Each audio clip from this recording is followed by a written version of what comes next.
We do not know very much of the future, except that from generation to generation the same things happen again and again.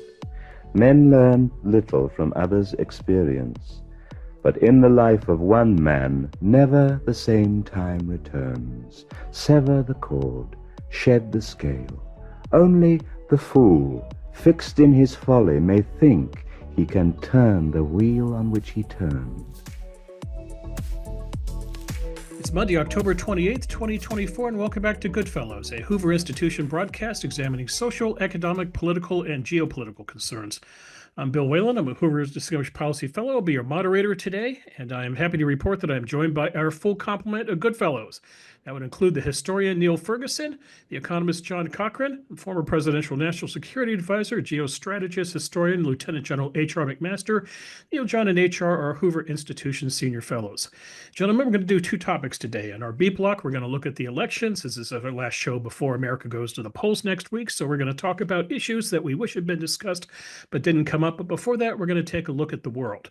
And we have a very special guest today. I know one of our viewers is going to be pleased to see him because not too long ago, we received the following email. It came from a gentleman named Mark in Northbrook, Illinois, who wrote the following, quote, "Please invite Walter Russell Mead. It would be a fascinating discussion." Well, Mark, your message has been acknowledged. Mission accomplished. Joining us today, Bard College professor, Hudson Institute Distinguished Fellow, the Wall Street Journal's Global View columnist, the one and only Walter Russell Mead. Walter, welcome to Goodfellows, and I guess you have a fan base out there. Well, Grant, it sounds like Mark is one really smart cookie. It's long overdue, Walter. Great to have you here. Good to be here, HR. So, Walter, we're going to look at Israel and Ukraine, and let's start with Israel. Over the weekend, the Israelis responded to the Iranian missile attack with an attack of its own. It was not a shock and awe demonstration necessarily. What they did do is they hit several targets, reportedly a building that was a part of Iran's defunct nuclear weapons development program. The Iranian regime quickly said that we could expect a, quote, appropriate response. I'll leave that to General McMaster to describe what that might look like. But let's talk about the timing and what this says about the U.S.-Israeli relationship, Walter. And here I want to turn you to Niall Ferguson's rather brilliant column in the Free Press. And here's what Niall noted. The White House told Israel, don't go into Gaza. And Israel went into Gaza. The White House said, don't send troops into Rafah. Israel sent troops into Rafah. The White House said, don't send troops into Lebanon. Israel did so. And now here we have Israel launching an attack 10 days before the election, when we could probably assume that the White House would like to have peace and quiet in the Middle East to help Kamala Harris. Walter, let's talk about what this says about the U.S.-Israel relationship. Is this just a byproduct of the odd dynamics between Joe Biden and Benjamin Netanyahu? Or a decade or so from now, we're going to see this as something of a turning point in how Israel and the U.S. get along? Well, actually, I'd say one thing you realize is that this is part of a pattern in the sense that Joe Biden says don't, and people do. You know, that's not just some unique Israeli phenomenon. He says to Putin, don't invade, Putin invades. He says to China, don't mess with the Philippines, China messes with the Philippines. There's a general decline of American sort of dominance, or at least a Biden administration dominance. And it's a little bit more like getting a message from the European Union saying don't, than a message from a traditional president of the United States saying don't. So let's not, I think it's always easy in the U.S.-Israel relationship to sort of take events, put them in sort of just this unique context, and then we miss the bigger picture. One of the things I asserted in my piece for the Free Press was that the Biden administration, or the Biden-Harris administration's lack of influence over Israel reflected the decline of U.S. aid relative to Israel's economy and defense capability.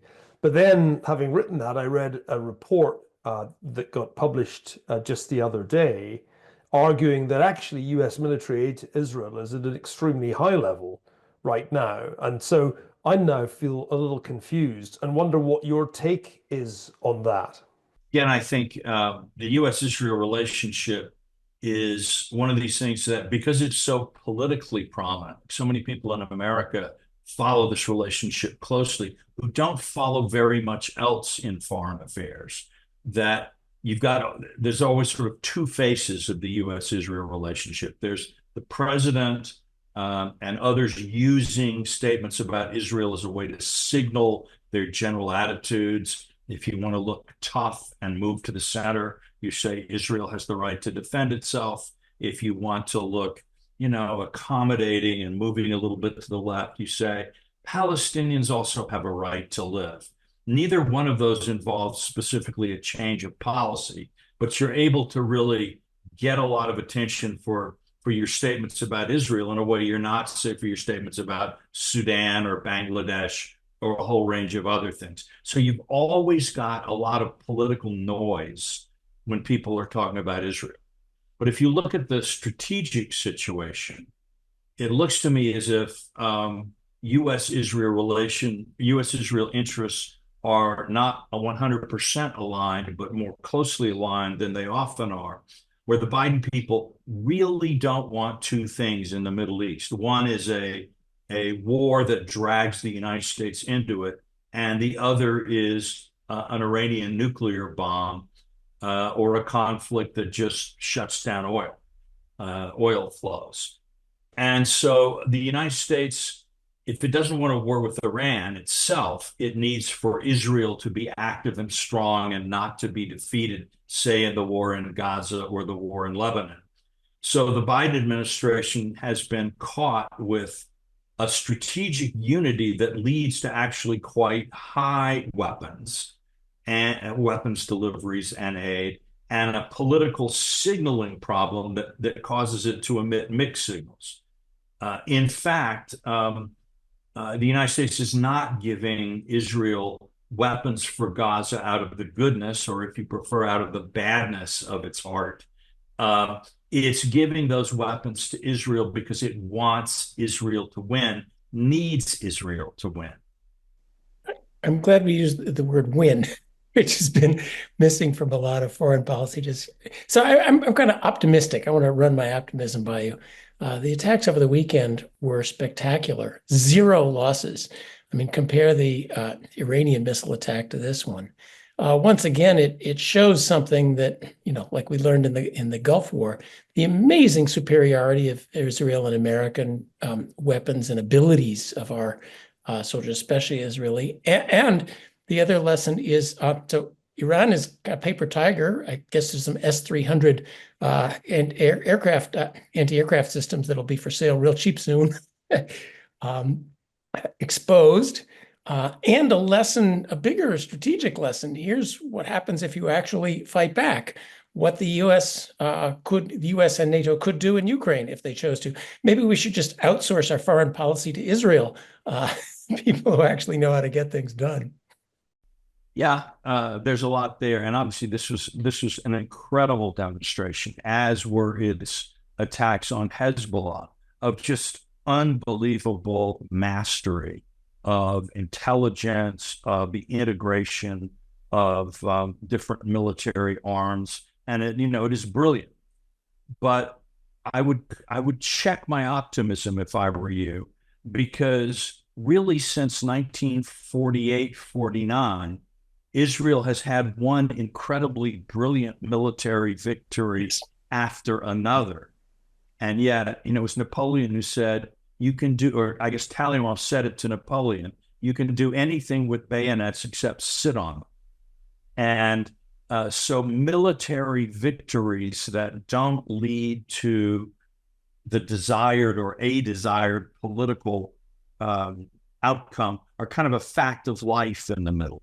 I know it's Sitar's turn, but I want to follow up. So what is the political outcome? I mean, clearly Israel is sick of 70 years of being surrounded by people who want to destroy it. And that going back to that status quo, as the Biden administration wants to do, is clearly untenable.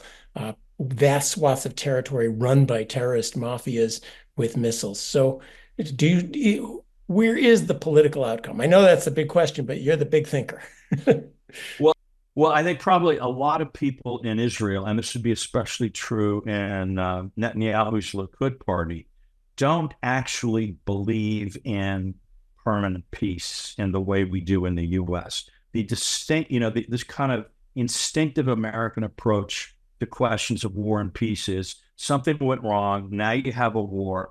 And then at the end of the war, you build a stable structure that will produce peace, because, of course, peace is the natural situation of human beings.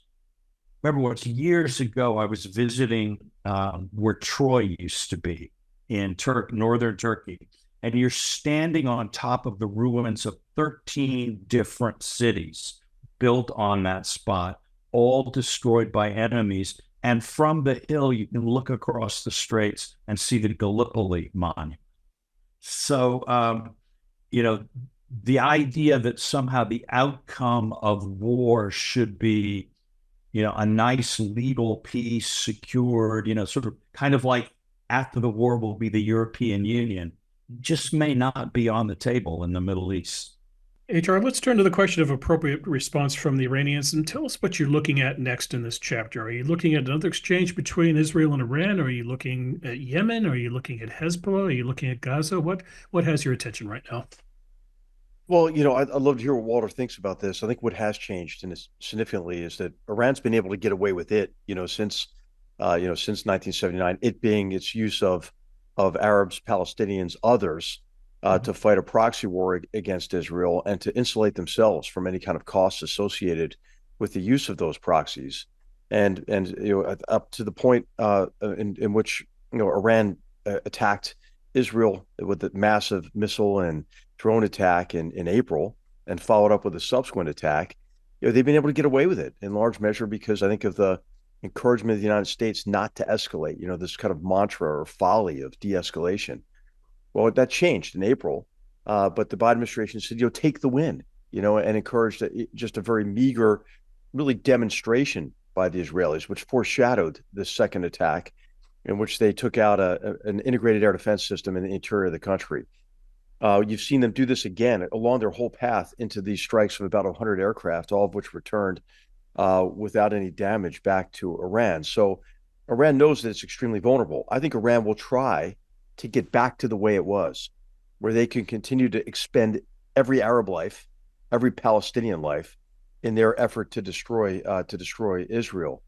And the question is, are we going to let them get away with it? I think what Israel demonstrated is, any team that just plays only defense doesn't make any kind of progress, or doesn't really have any kind of effect in the competition.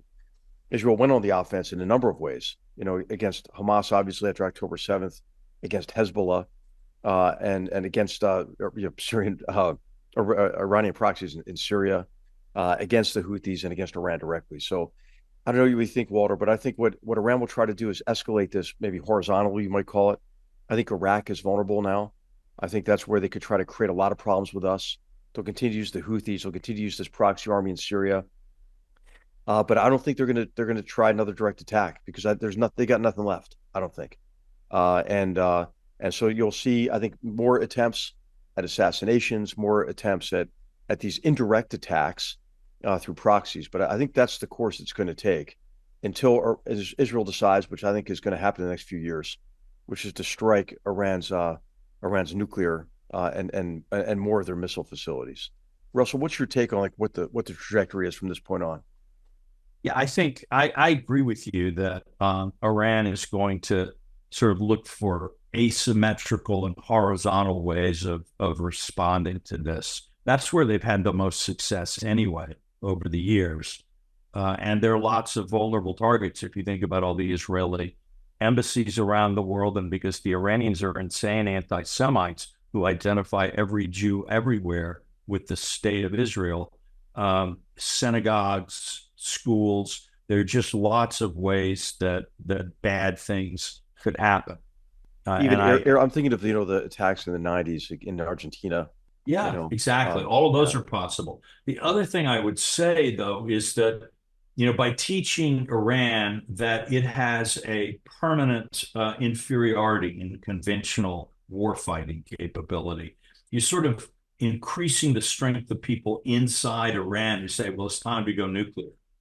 Because if Iran had nuclear weapons, then the question of whether you bomb Hezbollah becomes a little bit more complicated.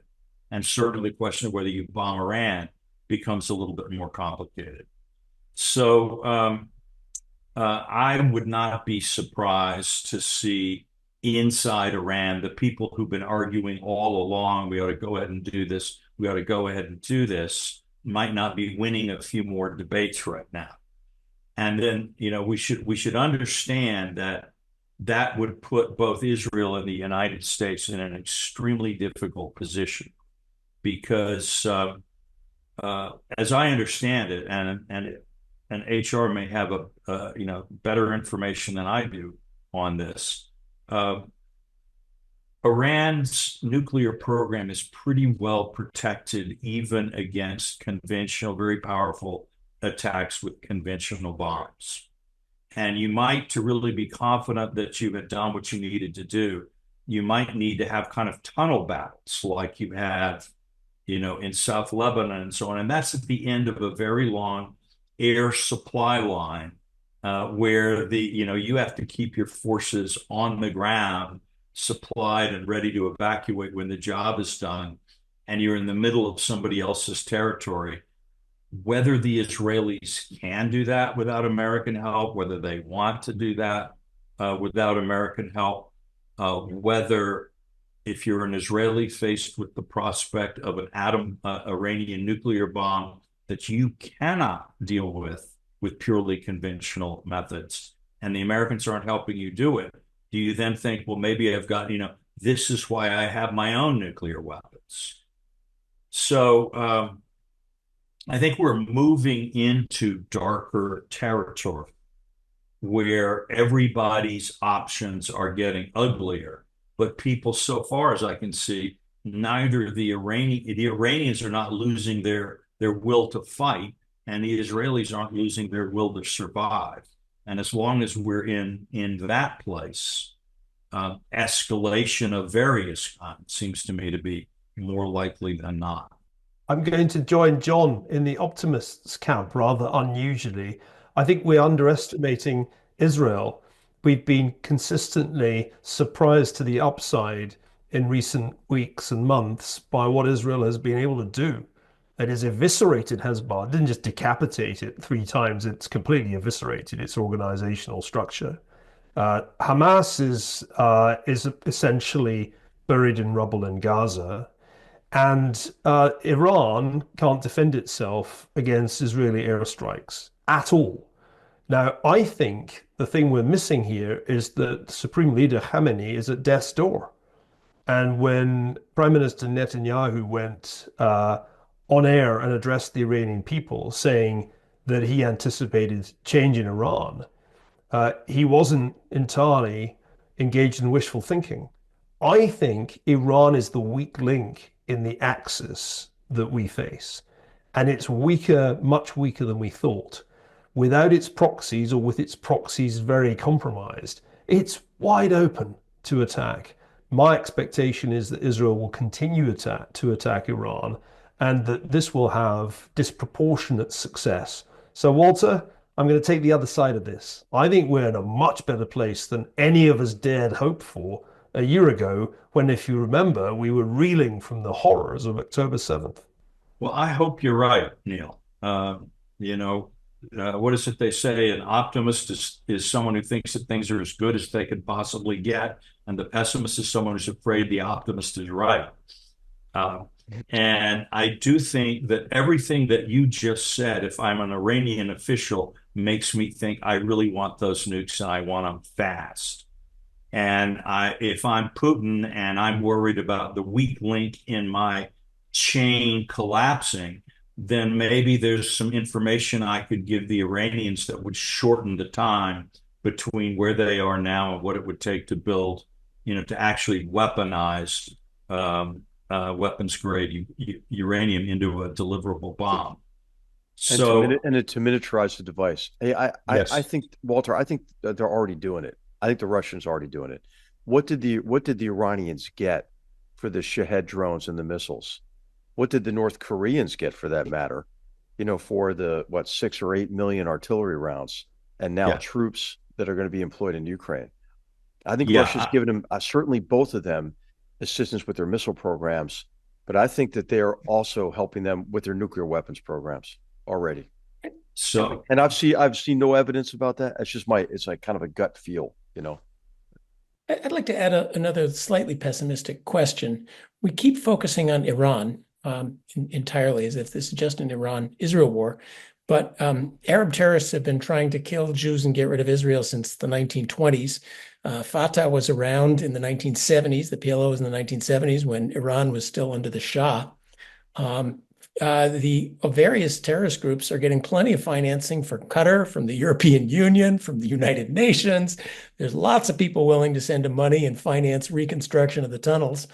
So is this all entirely about Iran, or is this, even when Iran stops being the central backer, are there not forces? And Iranians, Iranians are Shiites, the others are Sunnis. They can't wait to start tearing each other apart as well.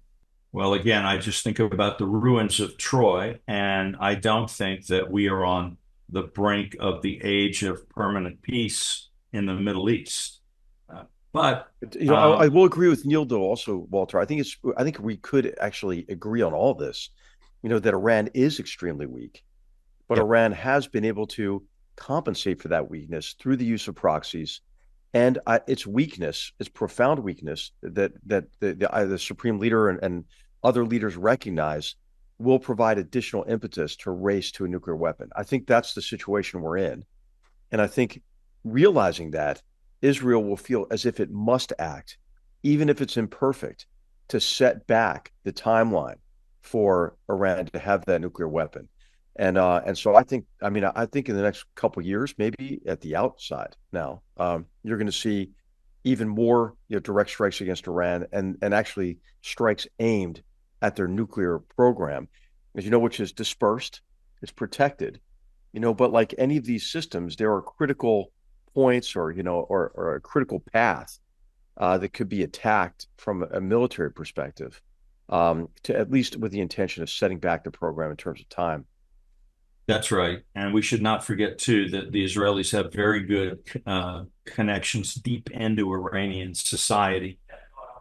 Ethnically, I think only about 50-some% of the inhabitants of Iran are ethnic Persians. And while many Azeris are integrated, not all of them are happy with the status quo. The Arabs in the oil producing province, feel that the wealth of their province is being sucked out and pumped into Ayatollah projects they don't necessarily go for. And the Kurds in Iran are no happier with their situation than Kurds in other part of the Middle East. So it's a volatile entity, Iran. And if you're looking at long-term possibility of economic isolation and continuing poverty, there's one thing you can think, well, the Ayatollahs are building a mighty war machine with all of this money, and so they're going to make Iran great. It's another if every time you come into actual contact with the enemy, they humiliate. So it's one of these situations nobody really knows how all of these forces play out. But you can be sure that people in Jerusalem are staying up late at night trying to think this stuff through and game out different scenarios. Walter, since HR mentioned North Korean troops deployed to Russia, let's spend a couple minutes on Ukraine. That war last week, with very little fanfare, entered its 33rd month. Tell us if you see an ending to this, and more to the point, if you see a good ending to this. Well, it's interesting. When I go back and I look at the early months of the war, there was a lot of talk in the West about should we or shouldn't we offer off-ramps to Putin to end the war.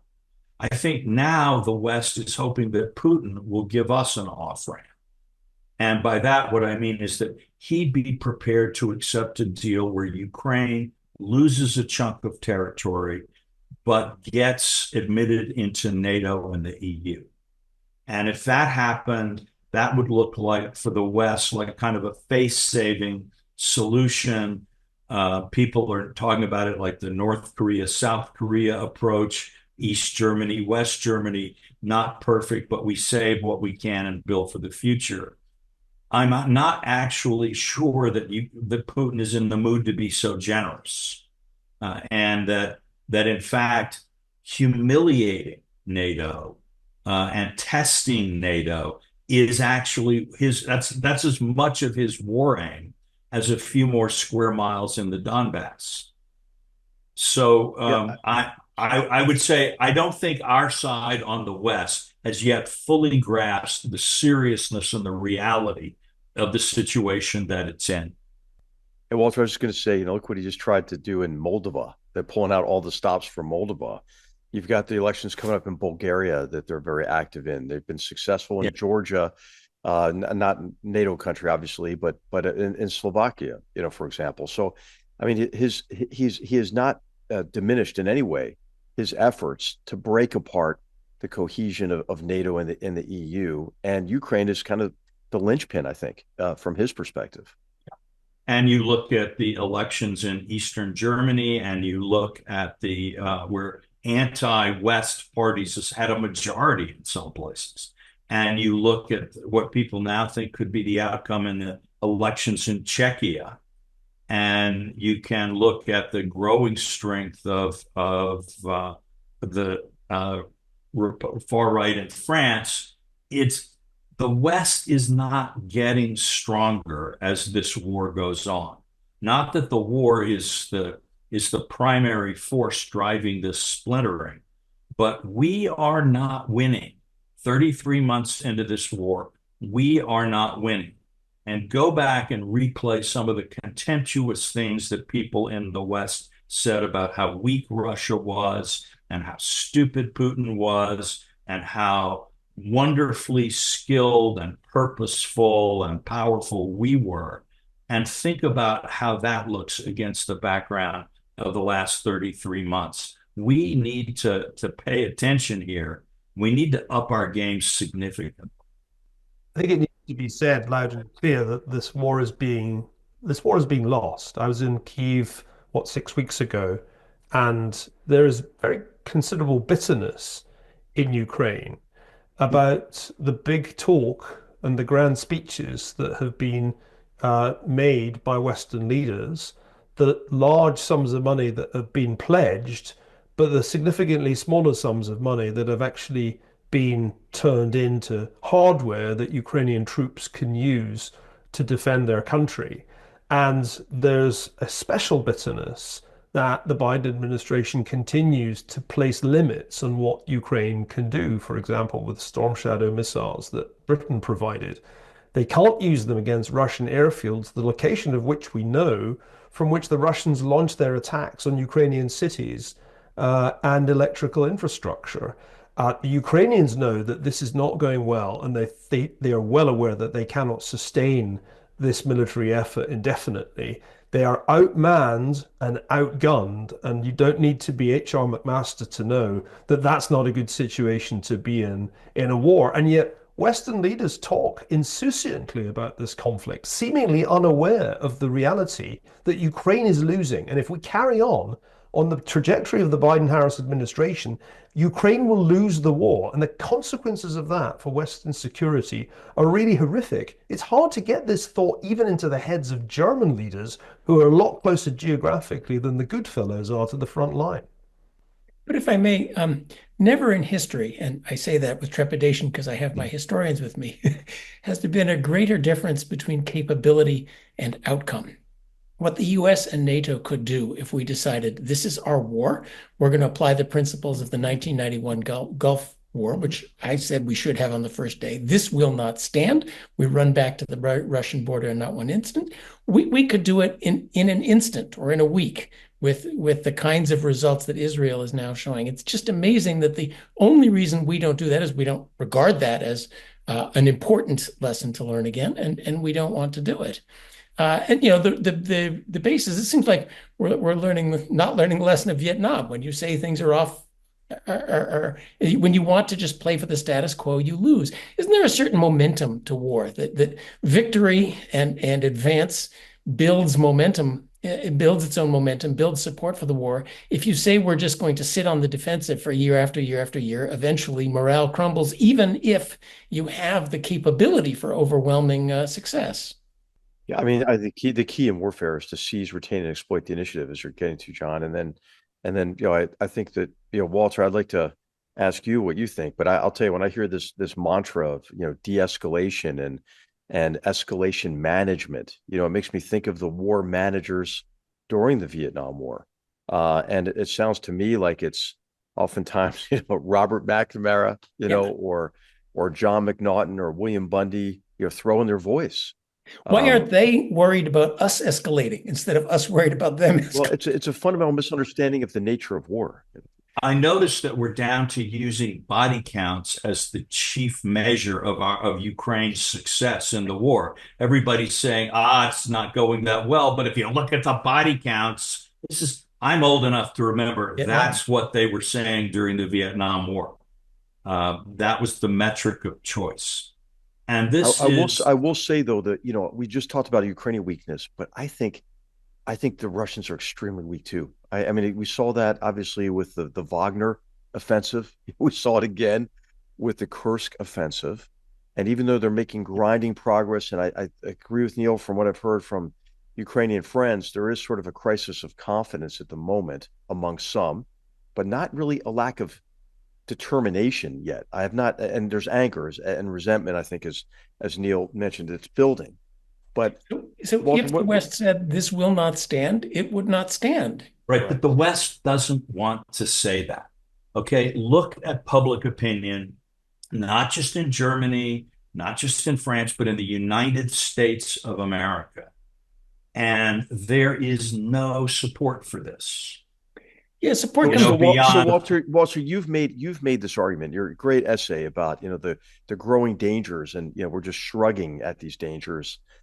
What argument do you think that an American leader should make to the American public? Well, this is the thing is I think the thing that I personally find impossible to forgive the Biden administration for is the absence of the equivalent of Franklin Roosevelt's fireside chats.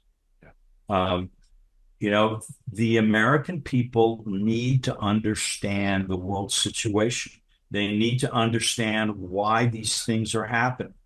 And it's not an easy thing to talk about, because for one thing, the average American, while they don't follow foreign affairs in detail or whatever, they had this sense that all the smart people told us that bringing China into the WTO was going to make China democratic and America rich.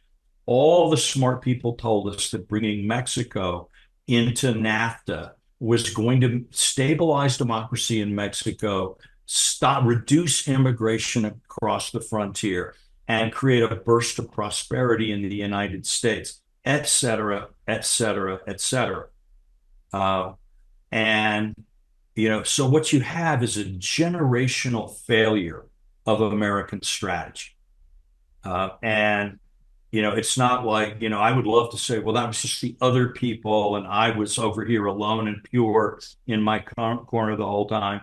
But all of us are implicated to some degree in a period that I think future historians are going to look back to and compare to the 1920s and 30s as a period of strategic collapse and failure in the West. Walter, that's a nice segue into the exit question for this segment. And I would like to read you something you recently wrote in the Wall Street Journal. I want to get the panel's thoughts on this. You said the following, and I quote, "World War III is becoming more likely in the near term, and the U.S. is too weak either to prevent it, should war come, to be confident of victory.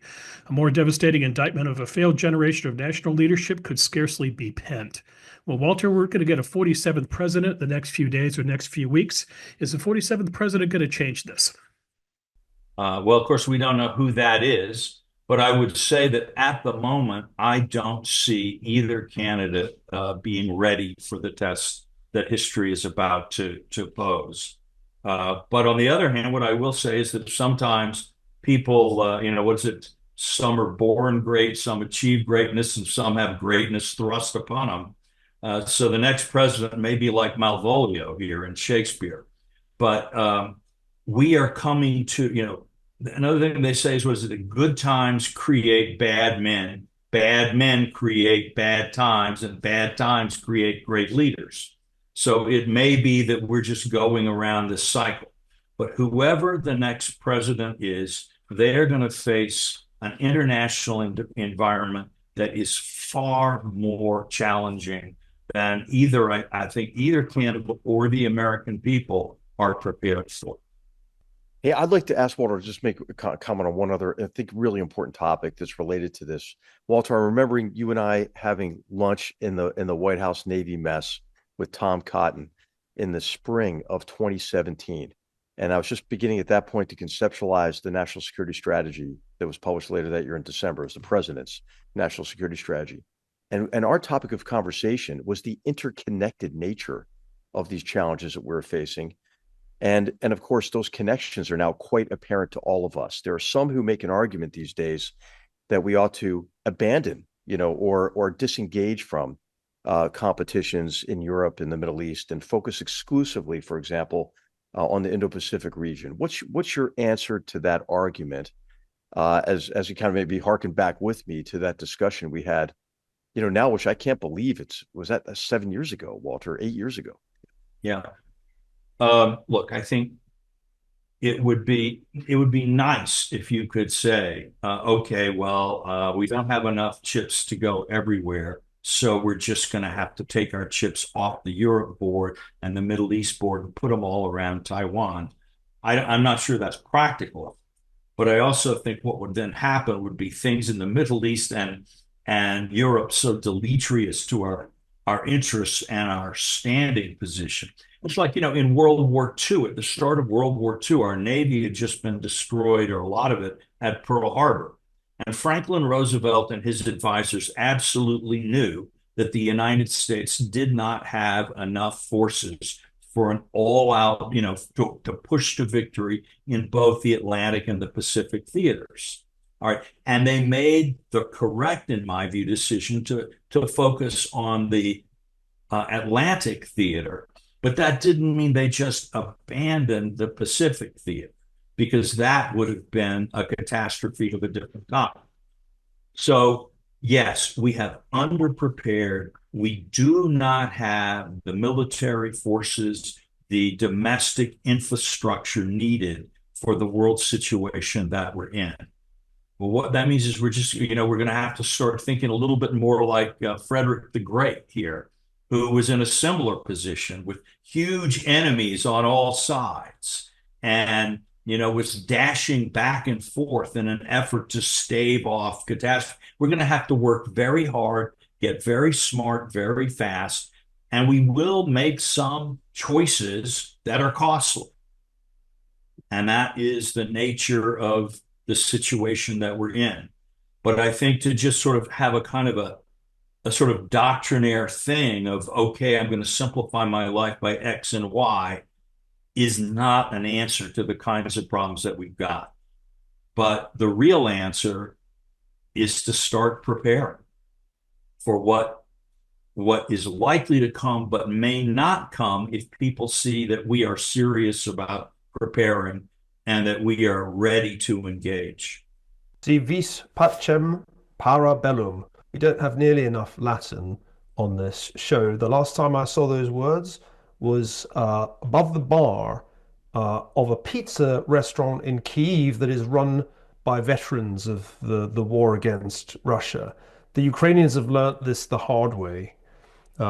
If you want peace, prepare for war. I would just say, in answer to your earlier question, Bill, if you look at the national security strategy of the Trump administration, which of course HR did a great part to draft, and you look at the national security strategy of the Biden-Harris administration, and you think this is a difficult choice, I have to tell you that the foreign policy of the Biden-Harris administration is what got us into this mess. We lost deterrence January 2021, and the only way to get it back, it seems to me, is to throw these bombs out. It's as simple as that. I finally have an answer to Bill's question. And you get the last word, John. Oh, yeah. Christmas comes early. Yes. It's not just about presidents. It's about the group who advises them. HR was a great national security advisor. We need more like that. Si vis pacem, I'm going to blow this one. How do you say part of the economy? I have to be an economist. You want aircraft carriers? What percent of GDP can you afford to have aircraft carriers? Better raise that GDP. And so, in fact, restoring sane economic policy is a vital part of being able to have the means, and then you need the will to have a forceful foreign policy. Europe is discovering it regulated itself to death. A lot of America wants to regulate ourselves into European stagnation. That will not be good for our foreign affairs as well. Putting big tariffs on our allies. If you have an economy that's global, at least among the people who like us, you're a much stronger economy than you are if you try to hide and protect. Our current habit of industrial policy, massive subsidies down immense rat holes, like we did, do for the rest of the economy what we did to EV chargers. The fact that Boeing is falling apart. I mean, SpaceX is a great wonder of America under huge regulatory assault for having the wrong politics. A lot of the rest is falling apart. So you need the economic underpinnings to have strength, as well as the will to use that strength. And there's a lot of forces that are out to hurt that as well that need to be turned around. Walter, our time is up, but we sure appreciate you having on. This was long overdue, and we hope you come back again. And Mark in Northbrook, Illinois, you were right, my friend. It was a fascinating discussion. Walter, take care. Thanks. Walter. Good to see you guys. Good to see you, Walter. Take care. Gentlemen, onto our B block, the policy election that wasn't. We have right now in America, with the election just a few days ahead, one candidate calls his opponent a communist. She in turn calls him a fascist. There has been about $16 billion spent in America on elections, top to bottom on the ballot right now. And I challenge you to find serious policy debates around the country. So let's get into a couple policy topics here for a few moments. I leave it to you to decide if you want to do something in your own policy wheelhouse or go outside your lane if you want to. HR, why don't you kick this off? Do you want to talk about something in the world of defense or national security that you wish had been discussed in deeper depth? Well, how about everything, Bill? I mean, like everything, and I think in particular, really just to tie into what Walter was just sharing with us, we just don't have the defense capacity, and we have like kind of the triple whammy in defense these days of a bow wave of deferred modernization, a lack of just the size, of the force to be able to cope with the many contingencies that we're operating in right now, let alone what we might anticipate in terms of additional crises or an intensification of these contingencies and commitments. And then we have this recruiting issue as well. So, nobody really talked about the strengthening of national defense and what it would take, not only from, just a increase in the defense budget perspective, but also the important types of reforms that are necessary, such as multi-year contracting and the need to incentivize a reinvigoration of our defense industrial base. So, hey, I mean, that would be number one of many topics I wish had been discussed substantively. All right, John, the world of economics. Well, I'll do a little economics, then I'll say the obvious things about economics. We need attention on long-run growth. I wish there was more attention, any attention, to fixing the things that are obviously broke versus do we add whipped cream or do we add cherries on top of the ice cream sundae? I mean, when you look at the rhetoric from the candidates, it's tiny twiddles that would make sense if everything else were running smoothly, but everything else is a screaming mess. Now, candidates say what they say because that's what the electorate wants, I guess. But it's shocking that we're not having a end of stagnation thing. But I think the more important issue is not the economic issue. I'm turning into one issue voter on lawfare and the politicization of everything. The intelligence agencies, by deeping into presidential politics. Tunisia had an election and they threw the opposing candidates into jail 5 days before the election. The fact that America has, tried to throw a presidential candidate in jail is just shocking. The politicization, you saw it, the censorship that's going on. I'm a little bit annoyed at presidential candidates saying they don't like the First Amendment. They want to stack the Supreme Court, get rid of the filibuster. So the sort of central loss of liberty and the politicization of everything. The politicization of industry, going after Elon Musk because of his tweets, and he gets a regulatory onslaught. There's a reason he's involved in politics.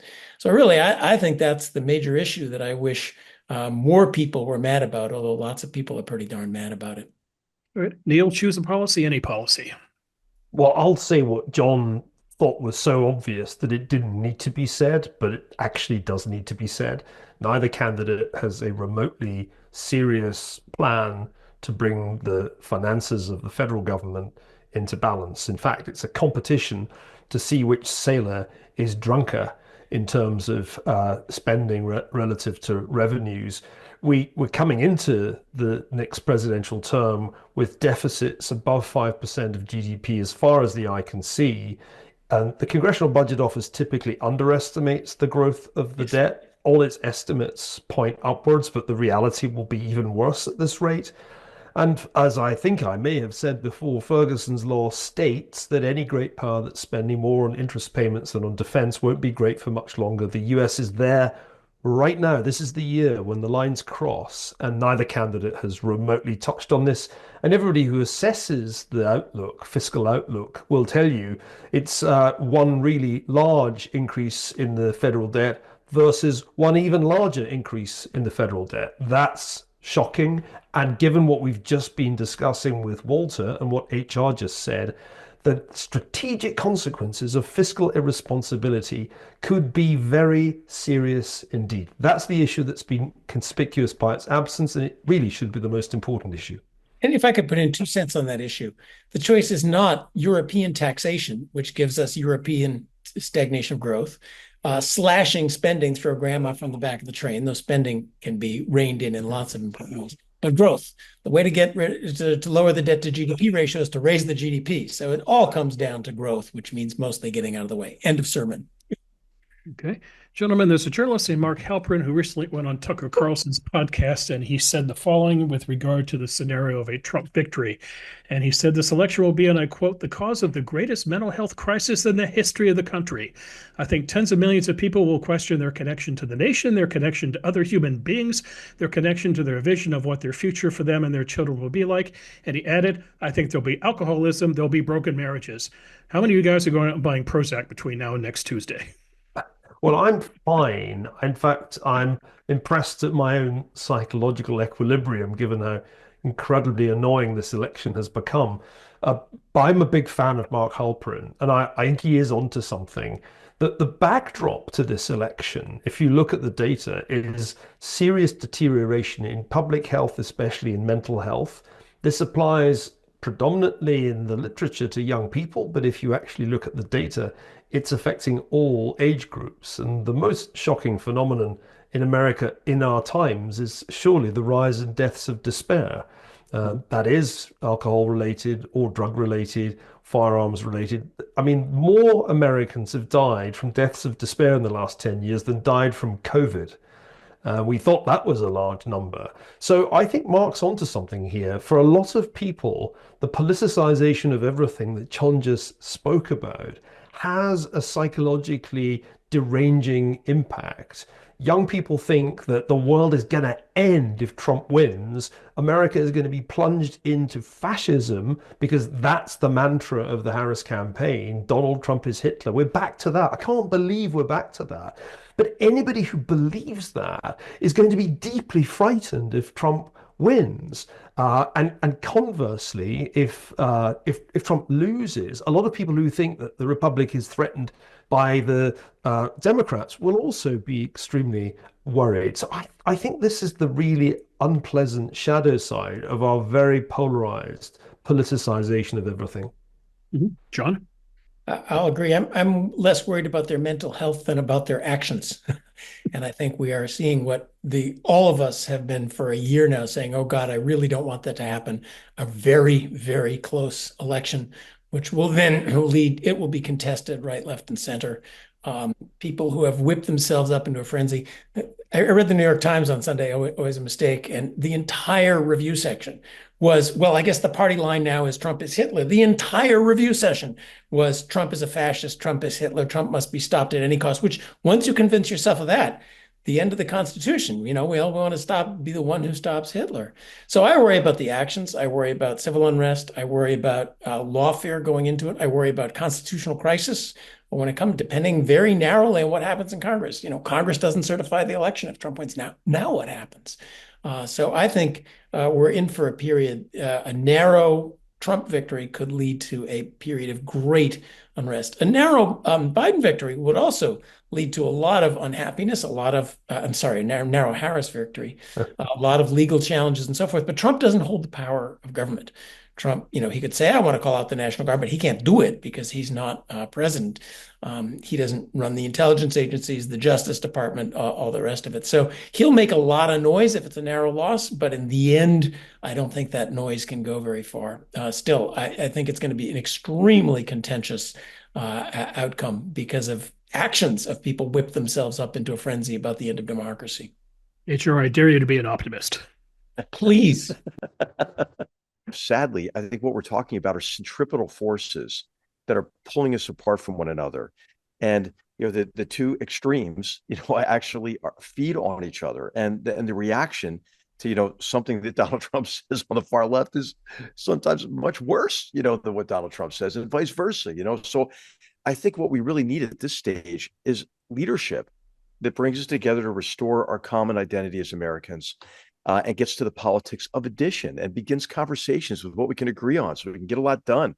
But, I don't see either candidate being able to deliver on that. So I agree with Neil. I want to be more optimistic. I agree with Neil and Mark and John. I mean, I think that we're all seeing this, that we are in a time that demands a strong leadership. And I don't think many Americans see that in either candidate. Walter talked about this as well earlier, about how these, challenging times could impel either one of those candidates if they're elected to greatness. I mean, I would hope that's the case, but we are in need of more effective leadership that restores our confidence in who we are and restores our confidence in our democratic institutions and processes. Through real reform, not papering it over, because as John mentioned, there are some real reasons for a lack of confidence in our institutions.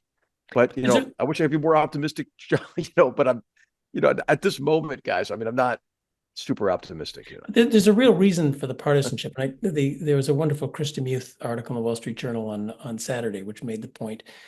We now have an imperial presidency. We elect a dictator for 4 years.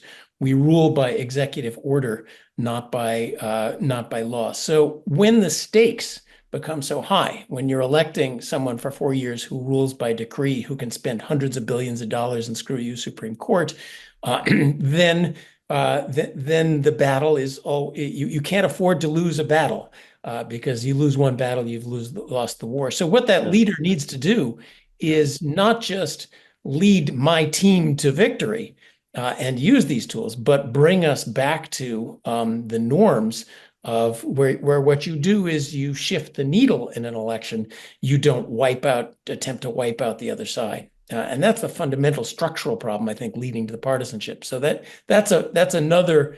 A great leader doesn't just take us in one direction. A great leader brings that compromise and norms back together by limiting his or her own power.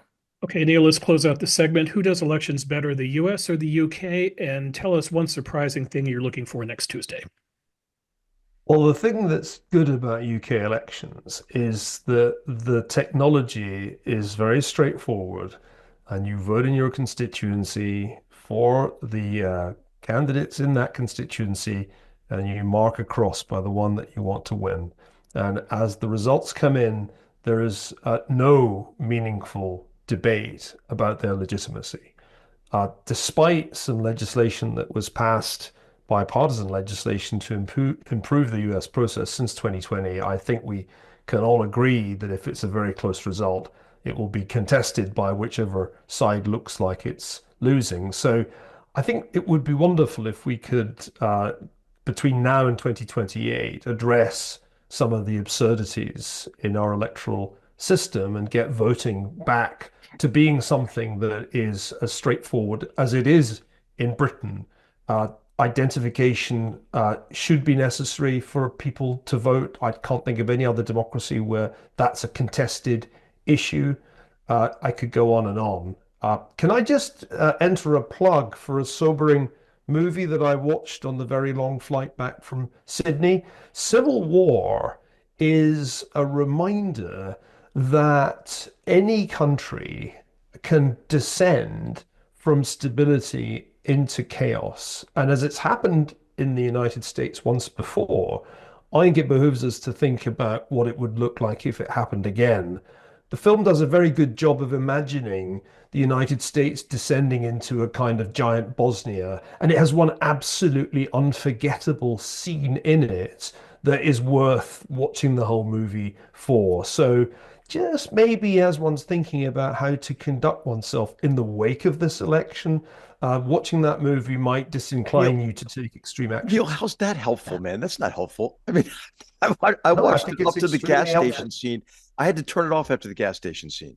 I mean, Well, I think you're going to encourage the exact behavior that Mark Halperin was warning about. I disagree, HR. I think it's very important that we understand the consequences. Okay, of- I'll watch of it. I'll watch it. I'll go back introducing- and I will introducing persevere violence into through it on my politics. next flight for sure. You know, I one of think the what Neil's saying is that when you use bombastic rhetoric, you've got to think that maybe some people will actually listen and take Yeah, it maybe there are seriously. consequences. Yeah, I agree. I'm just I mean, saying it's that. Gosh, like you have to remember.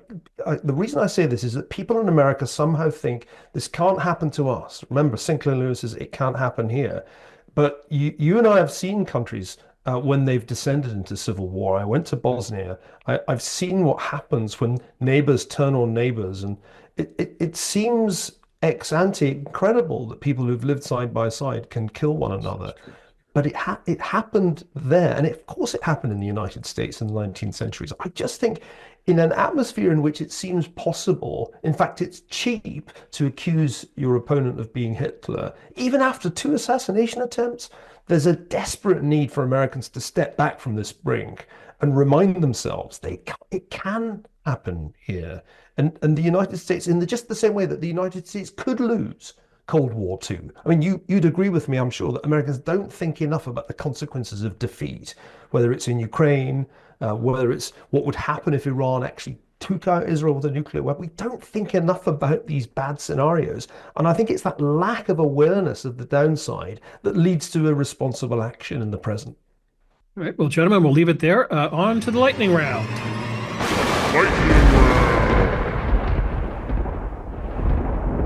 All right, our first question, speaking of mental health crises, there appears to be the one in the upper tiers of American journalism. I'm referring to the Los Angeles Times and the Washington Post having internal meltdowns over the 2 publications' decisions not to endorse a presidential candidate in this election. Question for the 3 of you, does this really matter? And what I'm interested in, newspapers are a dying breed. They have failing circulation. I'd note that Donald Trump went on Joe Rogan's podcast the other day. He got 26 million views in 24 hours. That's far more attention to get any of those publications. What do we make of this? Neil? Oh, I think it's pitiful. As if it matters what the LA Times says about an election. The self-importance of journalists at some of these legacy periodicals is just breathtaking. Who cares? That's my question. Mm-hmm. John, do you care? I think it's actually maybe a step to healthiness. There used to be a separation between news and editorial at these places that kind of broke down. The Wall Street Journal has never officially endorsed a candidate. So, you can go on and be healthy in that way. Publishing op-eds from people who endorse candidates and explain their visions is a useful thing. So a small step towards an attempt at institutional neutrality, which I see even at the New York Times, though I just made fun of it earlier in the show, I think is a welcome step of reform.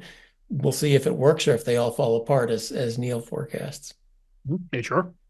Yeah, I think the mainstream, newspapers, the ones mentioned, the New York Times, others have lost a great deal of credibility. I mean, I refer back to Barry Weiss's essay when she left the New York Times, but there are other venues, right? There are other new forms of media, the free press, where you can read Neil reliably now as well. So I think that everybody's got to make their own decisions, and I think we got to let the free market decide, John, don't you? I mean, where people go for their news.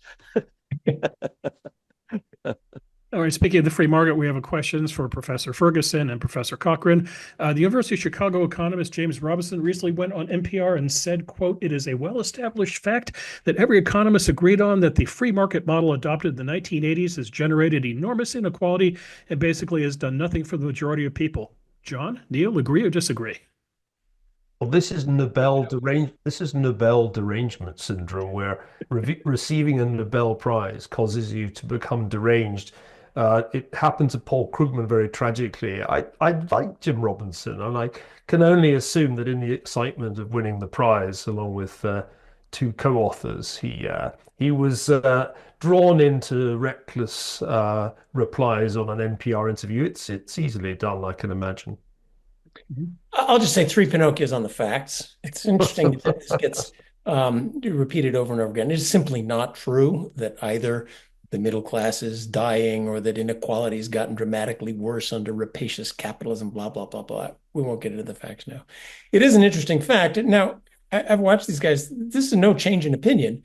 It's simply when you win a Nobel Prize, people put a microphone in front of your face, and there's a temptation to spout your stupid political opinions. And I think a good ethic is, at least between when it's announced and when you receive a Nobel Prize, shut up about political matters would be a good thing to do. And maybe then other people would be less critical of you, as I was on my blog about exactly those political statements. Okay, and finally, we're going to end the show on a somber note. Phil Lesh, the Grateful Dead co-founder and bassist, passed away last week at the age of 84. HR, you're the closest thing we have on this show to a resident Deadhead. Your thoughts on the man and the band's legacy? Hey, what I think is really notable about Phil Lesh, who was a founding member of the Grateful Dead, is that what's notable about the Grateful Dead is there's no mediation really, between them and their fans. I mean, they're directly connected, to their audience, and that audience is loyal and enthusiastic because I think they're just genuine, with each other. We could use a lot of that.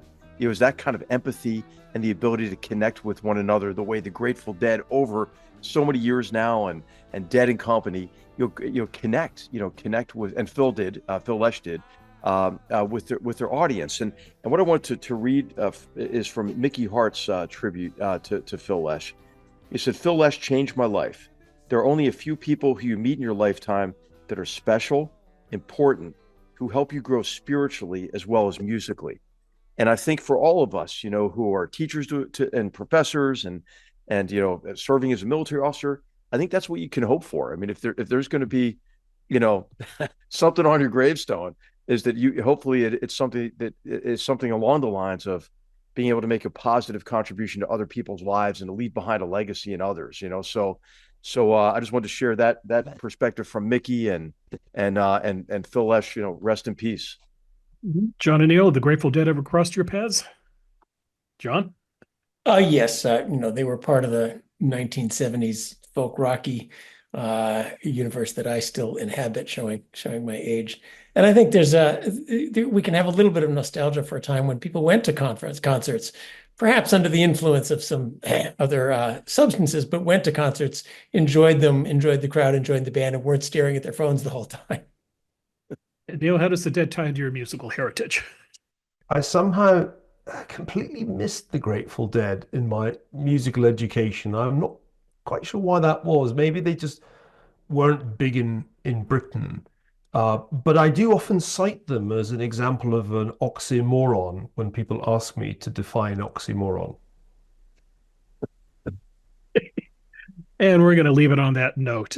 Great conversation, gentlemen. Thanks for doing this today. Our viewers should know that you're going to get a lot of good fellows in the month of November. In addition to this show, we're doing one a couple of days after the election. We're recording on November the 7th.